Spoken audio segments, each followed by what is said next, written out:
Hello everyone and welcome to the Trade Ideas Live Trading Room recap for Wednesday, September the 21st. My name is Barry Anderson. I'm the moderator of our trading room.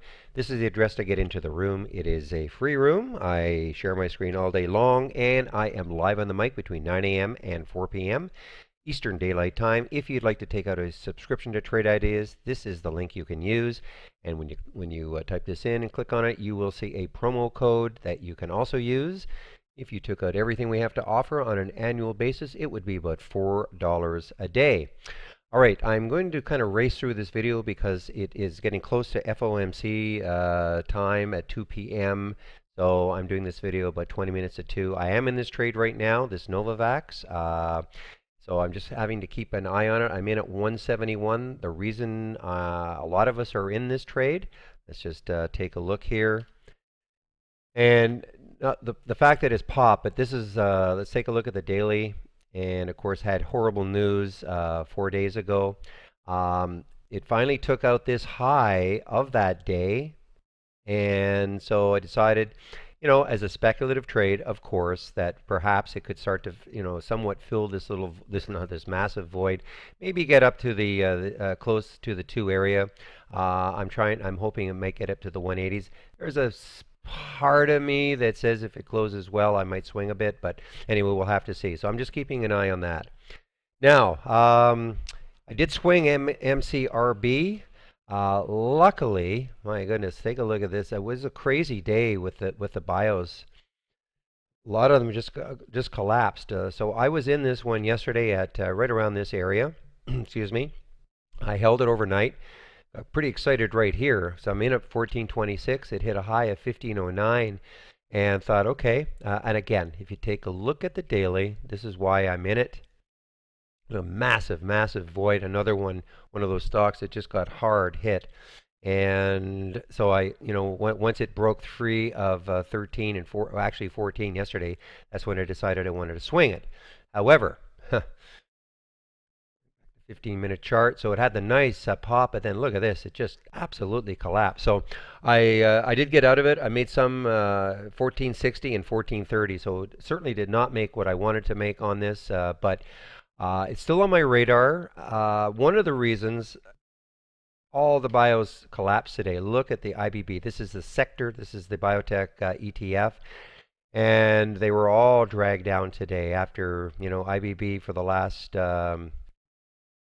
little while has just been on a nice little roll, and we've had some really, really great. You'll see this when somebody asks me, well, why does IBB go up? Well, of course, it's tracking the sector, but when you get stocks takeovers, there were some buyouts, there were some good release. Sarepta, of course, SRPT had great results on their drug. I think AERI, AERI, another one, had great results on their drug. When you get stuff like that, that really gives the confidence, I think, for people to step in and buy the biotechs. Still waiting for this magic 300 to be broken. In fact, I don't have my alert there anymore, so I'm just going to put the alert there. Get that magic 300 to be broken. It looked like I thought maybe today it would surge through, but it didn't. Now, one of the early bios that I did take was OVAS, OVAS. It worked out really, really well. This was a quick trade. It's given it all back up now, but this was a Holly trade of a while back. I can't tell you exactly what day. And if you've watched the videos before, you know that what I do is I create a watch list of all the Holly trades. So I'll take today's trades, I'll add them to this to my list of Holly trades from previous days. Then I'll go through the entire list and get rid of the ones which I don't think have that much promise.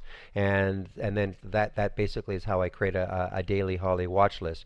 So OVAS was on this, and back again. Excuse me. OVAS was on this, and I took this trade right here at 808. I'll put a mark right there.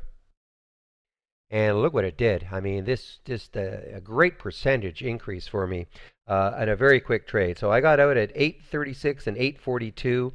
And, that basically made my day. Usually I would just say, okay, that's it for me. I would not have to trade anymore. But of course, I'm in the room and I'm moderating. So, I'm always looking for ideas all day long, not just for myself or for other people. So that was the OVAS trade. Now, I did take an early Holly trade also in cake, and it worked out okay. Look at this. Look at this candle. Got in on this trade at 50.68, right about here. There's the mark right there. And look at this. I mean, it just popped right up to 51.19. I took some out just as it was actually broke over 51, and then it collapsed, like a lot of the things in the market. So I got out cake. I got out at 50.74 on the last bit. Took a small loss on Ryder. Ryder was another Holly trade. Cara was a disappointing one. Cara was another Holly trade. Definitely a disappointment. Got into the trade at 783, right about here, and took myself out at 766. So a bit of a loss on that one. But after that, it's worked out. Actually, yeah, Invax is starting to work out not too bad. I hit a high of 177. I'm looking for 180. I really am looking for that 180 mark to see if it can clear there. Oh, the other one, yeah, other great one, Dr. NA. Dr. NA. Now this was a Holly trade from yesterday, I believe, and so it was already in my watch list. And we had watched this one yesterday to see if it could finally crack through 4. Took a couple of stabs at it, but it didn't do it. But this morning it did, and I took the trade right here at 408.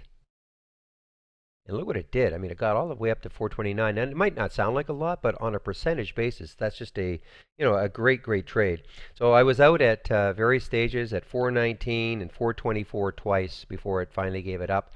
And it actually did trigger in Holly today at 410. So, gave me a lot of confidence going into this trade. But anyway, that is it. I know I've rushed through this one. And this Novavax starting to work not too badly. I mean, boy, if it maybe it'll even crack through 2 today. Who knows?